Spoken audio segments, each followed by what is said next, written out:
Hello, friends. Thank you so much for joining me today. Today is a very special story time. It's a real story. This is going to be the story of Palestine, Palestine. If you know about it, maybe you'll know some of the bits of the story we're going to tell today. And if you don't, listen up and you can follow along. My friend Omar is going to be helping me tell the story.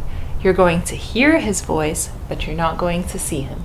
But I will have some pictures to help you follow along with us. Are you ready? Let's go. This is the story of Palestine. Once upon a time, not very long ago, there was a beautiful land called Palestine.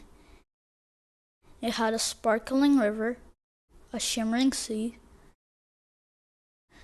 big, busy cities, and beautiful rolling hills dotted with towns and farms.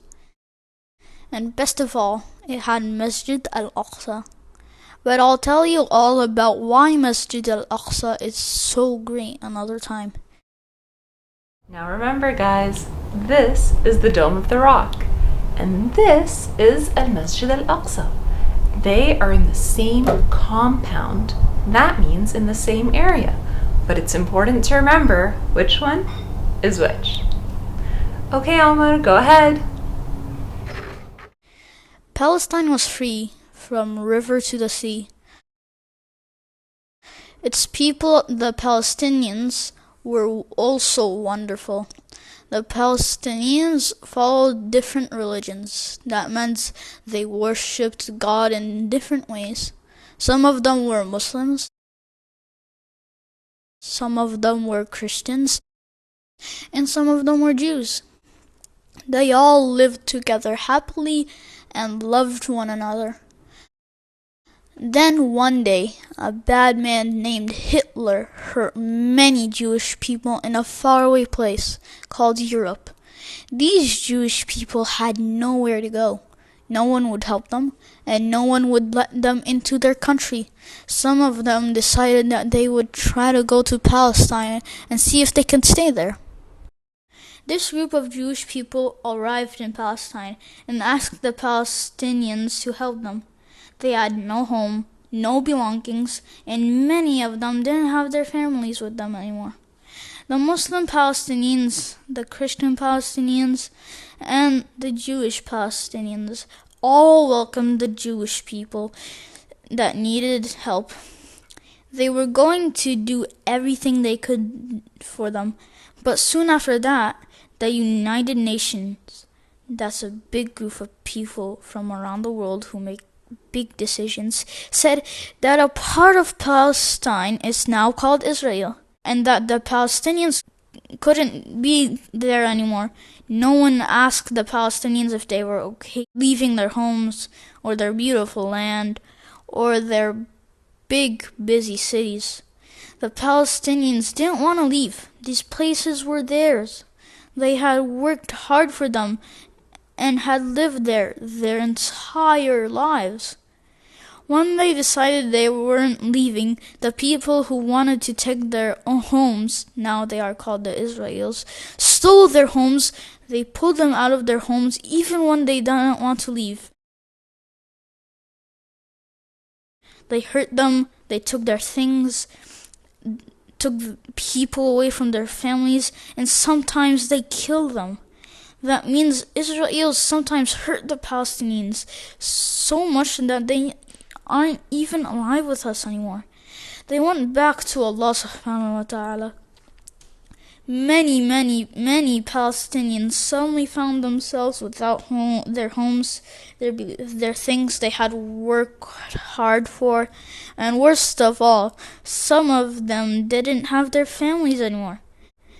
They ended up living in camps, trying to build new homes, but then Israel stole those too and made them leave again. And again and again, Israel kept on taking more and more and more. Every time the Palestinians would try to find a new place to stay in Palestine, Israel would steal it. Israel kept on hurting the Palestinians, taking them away from their families and killing them. The Palestinians couldn't understand why the people they had helped kept hurting them like this. Israel is what is called an occupier. That means it is built on a land that belongs to other people and isn't giving it back. Some of the Palestinians found themselves living in the area that is now called Israel, but they do not get to live happily at all. In these areas, the Palestinians are not allowed to walk on the street. They have to walk on narrow pathways behind tall gates that look like cages. They can't leave their neighborhood anytime they want. They have to ask special Israel police officers for permission every time they want to leave their neighborhood, and the officers like to say no. They aren't allowed to study in university or college because they're Palestinian. Sometimes the special Israel officers come into their homes at night just to scare them. Sometimes these Israel police officers take the Palestinians to jail for no reason. Sometimes Israelis try to steal the homes that these Palestinians live in now. Sometimes the Israelis kill the Palestinians and no one stopped them. And it's almost always hard for the Muslim Palestinians to go to Masjid al-Aqsa. These Palestinians are not happy.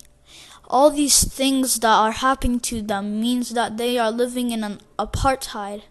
Apartheid means that they are not allowed to do the normal things that the Israelis get to do because they are different. It is not fair. There are also Palestinians in an area called Gaza. Israel does not like Gaza because it doesn't have any of its special officers there. Israel decided that since it can't take the Palestinians home in Gaza, it wouldn't let them leave Gaza at all. Israel also stopped letting people go into Gaza. Israel started taking away a lot of their electricity, not giving them enough water, and not letting important medicine reach the hospital. And worst of all, Israel keeps on hurting the Palestinians in Gaza and killing them. It does this by sending things called bombs to Gaza. Bombs are like really big bad fireworks that make buildings fall and really hurt people. Sometimes the Palestinian people in Gaza get so angry at the Israelis are hurting them so much that they send little bombs to Israel. But Israel is really strong and is really good at stopping these bombs. The Palestinians in Gaza are not happy. Some Palestinians were able to go to new countries all around the world. They love their new countries, but they also really love Palestine and want to see it again. But a lot of the time, Israel won't let them go back and see their homes and families. Israel tells Palestinians that they are not allowed to go to Palestine, even though Palestine was their home and Israel took it from them. But don't worry, the Palestinian people don't give up. They are going to keep trying until they can be treated fairly and have safe, happy homes in Palestine.